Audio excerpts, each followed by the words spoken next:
확인을 해보니까 51억에 나온 건물이 제가 확인해 봤을 때는 50억에 나온 건물이에요.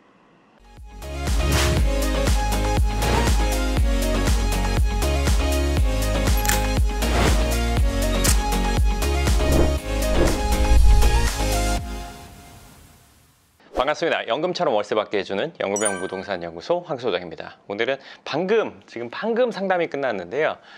상담을 하면서 얘기한 것 중에 이 얘기는 해도 이런 얘기는 한번 다루는 게 좋겠다 생각한 거를 얘기해 드리려고 해요. 일단은 저평가라는 거에 대해서, 저평가된 건물, 그리고 이제 부동산을 다니다 보면 이건 저평가됐다, 어디는 이렇게 비싼데 이 지역은 아직 저평가됐으니까 먹을 게 많다, 올라갈 여력이 높다, 이런 얘기 들을 때가 있으실 거예요. 그러면 그 말의 문장은 맞단 말이에요. 그냥 편하게 얘기했을 때 저기는 평당 뭐 한 1억 하는데 여기는 그 근처인데 평당이 아직 7천이다, 여기는 아직 오를 여력이 많다, 먹을 게 많다, 나중에 이거 몇 년 지나면 얼마 될 거다, 이런 얘기 들어본 적이 있으실 거예요. 저평가라는 것과 가격이 낮은 것은 다른 개념이죠. 우리가 생각하는 저평가는 이거예요. 얘가 그래도 가격이 뭐 한 1,000만 원짜리인데 지금 사람들이 몰라서 지금 한 900만 원 정도의 거래가 된다, 이런 것들이 저평가예요. 평가가 지금 낮게 돼 있어.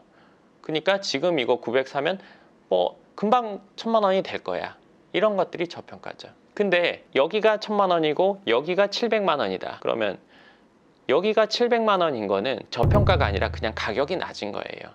여기에 적정 시세 가격이 700인 거지, 여기보다 낮은 가격이라고 해서 이걸 저평가라고 말하는 거는 말이 안 돼요. 아주 쉬운 예로 그랜저가 뭐 3,000만 원이라고 칠게요. 그리고 모닝이 뭐 1,500만 원이라고 칠게요. 모닝 가격 그거 저평가라고 하나요? 아니에요. 그 차 급에 맞는 가격인 거잖아요. 그렇죠? 이거를 아무도 저평가라고 하지 않아요. 이거는 가격이 저평가됐으니까 빨리 사야 된다 하지 않아요. 왜? 스파크 가격, 모닝 가격이 원래 그 가격인 거예요. A급지, B급지, C급지 있으면 이 B급지 가격이 이거보다 낮은 거는 그냥 그 시세인 거예요. 근데 그 시세를 가지고 어느 부동산 가면 저평가돼 있다, 이런 얘기를 한단 말이에요. 저평가라는 말 들으면 우리 솔깃해요. 왜? 이거 저평가돼 있는 거 사는 거는 나한테 득이 될 거라고 생각하니까요. 저평가는 일단 일반인의 영역에서는 존재하지 않아요. 일반인의 영역에서는, 일반인들은 저평가된 건물뿐만 아니라 부동산을 살 확률이, 아파트는 뭐 가능할 수도 있겠네요. 아주 드물게. 근데 그것도 없을 것 같아요. 일반인의 영역에서 제가 확신하지만 건물을 저평가된 가격으로 사는 거는 불가능이에요. 왜? 왜냐면요, 내 건물이, 사는 입장 말고 내 건물이 30억이라고 칠게요. 내가 5년 정도 지나서 건물을 내놓으려고 봤더니 근처에 비슷한 건물들이 지금 50억에 거래가 됐거나 50억에 내놨다고 해요. 나 얼마에 내놓을 거예요? 그 건물? 48억, 47억에 내놓을까요? 그럴 일은 없어요. 그렇죠? 내 건물 50억에서 위로 시작하면 위로 시작했지 아래로 내려가진 않아요. 내 건물이 그래도 제 것보단 낫지. 내 건물이 쟤보다 돌 좋은 거 썼는데, 내 건물이 제 건물보다 훨씬 더 신경 썼는데, 내 건물이 제 것보다 조금 그래도 낫지. 51억 출발이에요. 이렇게 가격이 정해져서 나와요.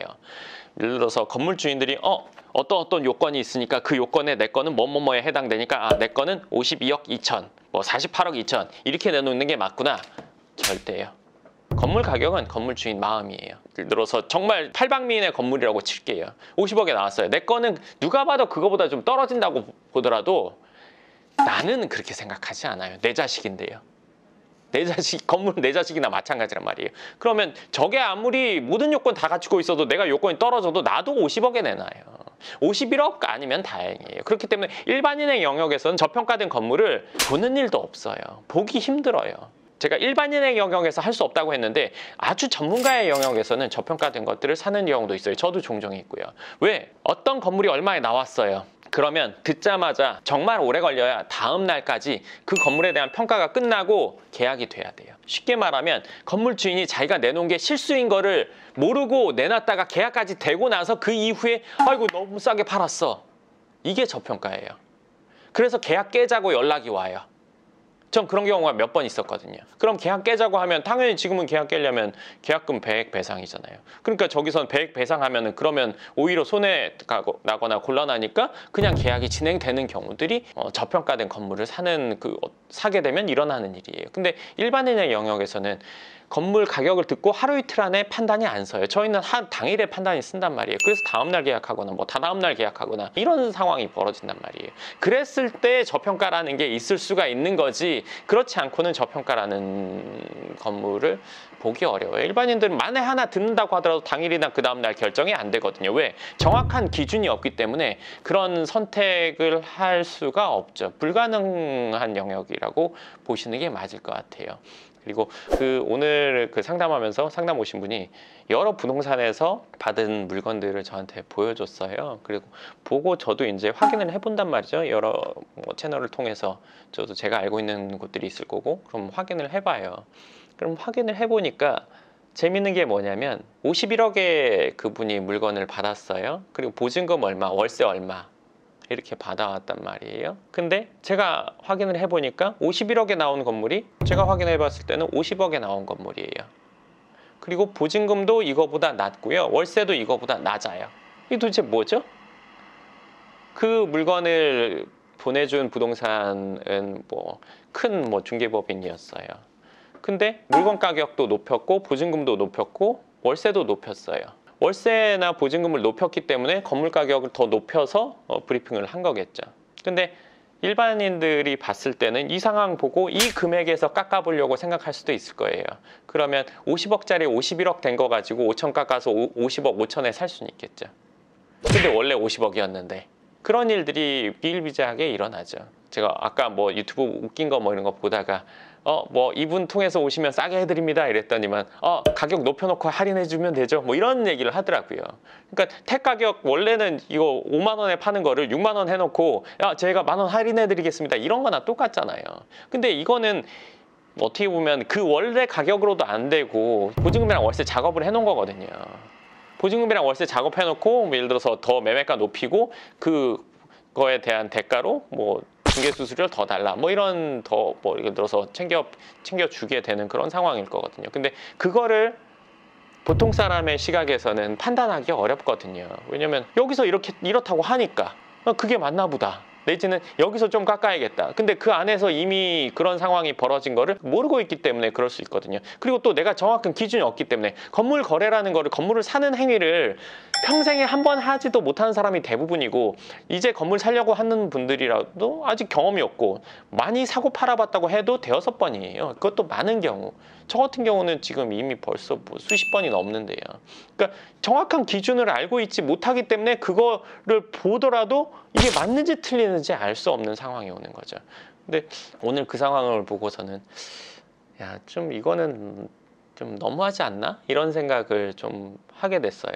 그리고 하나 더 얘기해 드릴 것은 다 그런 건 아니에요. 일부에 그런 사람들이 있는 거지 괜찮은 분들도 전 많다고 생각해요. 그리고 저도 부동산을 상대하기 때문에 저랑 상대하는 부동산 사장님들이나 이런 분들은 저한테 애초에 그런 일을 시도를 안 하시는 걸로 저는 알아요. 왜냐하면은 아닌 거 줘봐야 저희가 예를 들어서 대꾸도 안 할 거 뻔히 아시고, 엉뚱한 얘기 해봐야 저희들한테 먹히지 않을 거 알기 때문에 엉뚱한 얘기를 아예 안 하겠죠. 그렇기 때문에 괜찮은 분들도 많은데 일부의 소수에 있는 그런 분들이 아까 말한 것처럼 그런 일을 벌이죠. 보증금이랑 월세 작업하고 매매가 올려가지고 사모님, 사장님 저 이거 원래 얼마 내놓으셨는데 저희가 그거 얼마 더 받게 해드릴게요. 대신 이렇게 보증금이랑 월세 이렇게 하시고요. 그거 나중에 이렇게 하시면 돼요. 문제 없어. 사장님 제가 알아서 해드릴게요. 제가 더 받게 해드릴게요. 그 대신 저 얼마만 좀 더 생각해 주세요. 이런 모종의 일들이 일어나고서 또 건물 사는 사람들에게는 그렇게 브리핑하고 건물주도 똑같이 얘기할 수밖에 없는 거죠. 왜? 더 받게 되니까. 그럼 이분은 그거 모르고 그걸 사는 거죠. 완전 바가지? 바가지 쓰는 건 맞죠. 그게 실제가 그렇지 않은데 실제인 것처럼 꾸며가지고 그런 일이 벌어지니까요. 그런 게 참 안타까운 일이죠.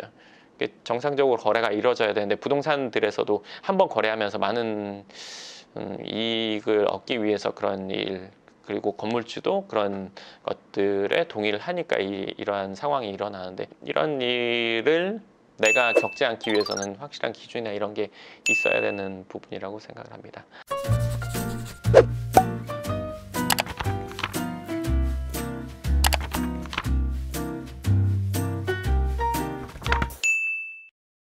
네, 오늘은 상담하면서 생각했던 것 2가지, 그리고 얘기했던 것 되게 그 대화 내용 중에 2가지를 얘기해 드렸고요.